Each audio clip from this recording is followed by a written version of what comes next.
அல்லி விழியோரம் மஞ்சனத்தை தீட்டி அந்தி வண்ண பின்னல் மீது தாழை மலர் சூட்டி ஆதி முதல் அந்தம்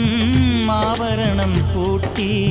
அன்னமிவள் மேடை வந்தாள் மின்னல் முகம் காட்டி கெட்டி மேளம் கொட்டிட மணப்பெண்ணை தொட்டு தாலி கட்டினான் மாப்பிள்ளை.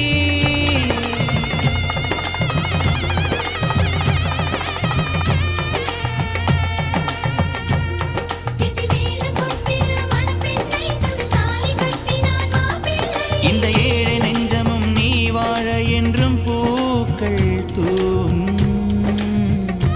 நீ வாழ நலமா